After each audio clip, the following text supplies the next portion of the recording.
watching the highlight show was just man. You talking about? It was like watching game film. Like when I used to watch my matches back, I was just like, you got to be kidding me. Oh my gosh. Why did we put that in? What's that? Why didn't that get edited out? That should have been edited out. We need to, I mean, we've grown. We're in a different place now. So, but some of those early episodes, my goodness, man, they were, so hold on. They were a little rough. Speaking of game film, is that something you did a lot? Did you go back and watch your matches, especially early on? From the time I started all the way through, I'd watch. Really? I'd watch my stuff and pick it apart. And the thing is, though, I always had to watch it by myself.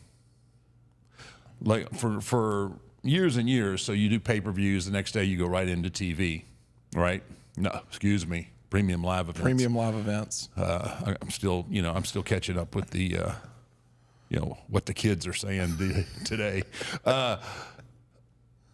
But they would have the premium live events playing in catering on a monitor, and everybody be watching all that. And I could never sit down and watch my stuff in front of somebody. I don't want to hear somebody like telling me, oh, how good this was, how good that was, because I'm looking for the little things to pick apart, things that I could have done better, the transitions that I should have made.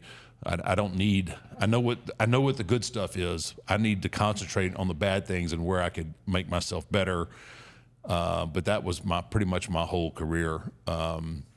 And you were probably one of those people that not a lot of people are going to come up to you and say, man, you probably should have done this. Or they were probably kissing butt more than anything. Oh, man, what a spot there, and I don't need to hear that. I know I know what's good and I know what's bad.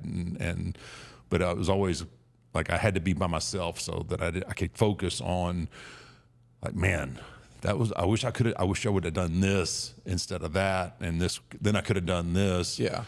But I did a lot of that from the very beginning all the way through.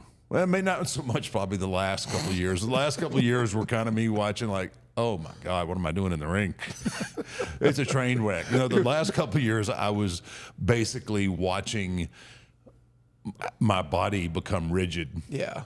And me losing my flexibility and everything, and just trying to figure out with where I was physically, where I was going to be able to go if I had a match, or if I had to end up getting another match or a big match, like what am I going to do to compensate for the lack of mobility? The mobility is what I was losing.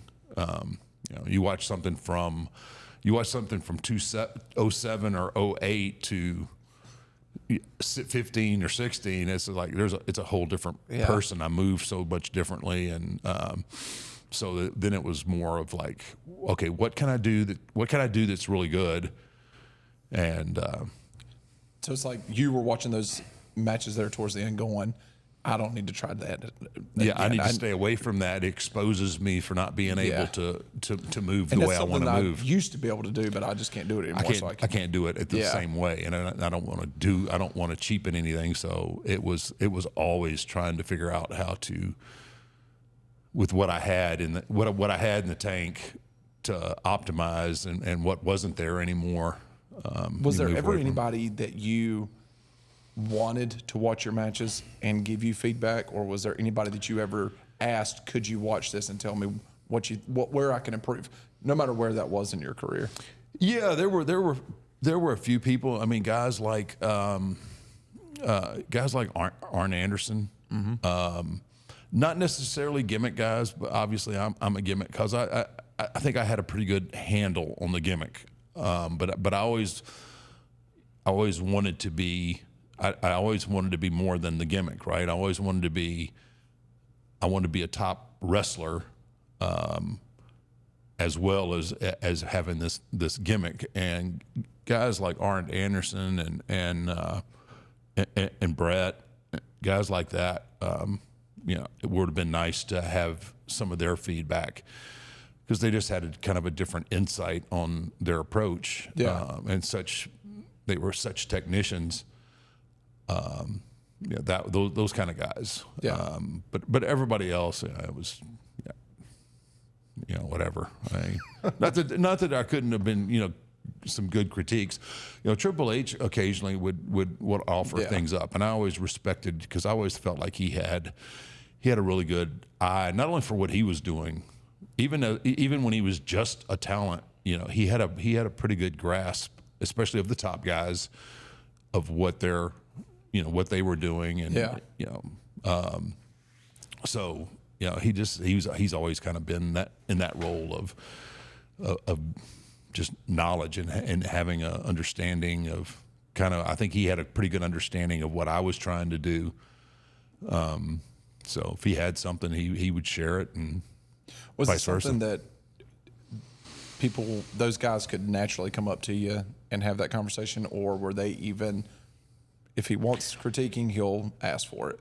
Usually most guys, if anybody had anything to say, they would preface it with a little bit of a disclaimer, like, I'm not trying to tell you, or anything. It was very respectful in the manner, and like, what do you think about this? It wasn't anything like, hey, you should do this or you should do that. It was very, very open-ended in the sense of, hey, have you ever thought about this or something like that? It was, and when it's your peers, you know what I mean? If this isn't a guy that's only been in the business for a year that's just coming up trying to tell you what to do. Right. When it's a Bret Hart, when it's a Triple H, when it's an Arn Anderson, you could.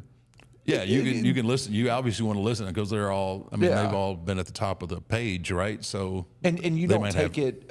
I would imagine you don't take it as offensive. You know what I mean? Like when a guy like that comes up to you and has a conversation. No, that was the thing though. Is I never took it as offensive. Like, you could do this better, or you could do that. Yeah, it's an idea. It's their perspective, and my God, why would I not listen? I don't have to agree with it, or I don't have to what's the word I'm looking for, apply it, but not. Why would I not listen? Because there could be some. I mean, I got some really, really cool stuff through the years, like Ricky Steamboat came up with the idea of the body bag. Really? Yeah, of taking the body bags out and putting my beaten prone opponents in a body bag and carrying them out. How'd that conversation happen? He just came up to me, and Ricky Steamboat, right? You're going to listen? Yeah. You're going to listen, right? Especially because this is the early 90s when he was there. He goes, hey, have you ever thought about doing this? And I was just like, that's genius.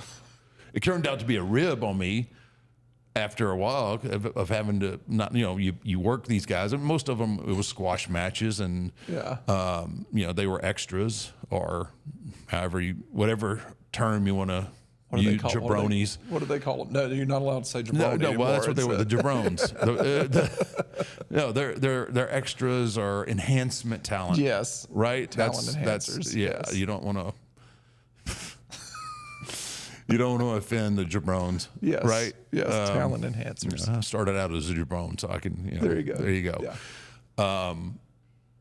But having to carry them back sometimes would be some. You never know what you're going to get. One day it might be somebody that weighs 200 pounds. One day it may be somebody who's 250, and kind of round, and you got to get them up. So you got to get them in the bag, get them in the bag in the ring. And then you got to get them to the apron, and then you have to get them so that their feet hit the floor first, and hopefully they don't go Limp Biscuit on you right there. And you got to get them up on your shoulder, and then carry them in the bag all the way out and into gorilla position. And then it was. So somebody had to have made it a little bit more difficult than others in that ring, putting somebody in a body bag, I would imagine. Yeah, there was. Sometimes you could get them in easily, then other times, and then Paul always had the body bag, so I had to wait on Paul to get into the ring with the body bag. It got to a point where I started ribbing a little bit with these guys because everybody was so over the top nervous, right? So I would bring them back into gorilla and then I would just stand them up and then just leave. I would leave them in the body bag. They're just standing there. And you have to understand, extras are so nervous anyway, right?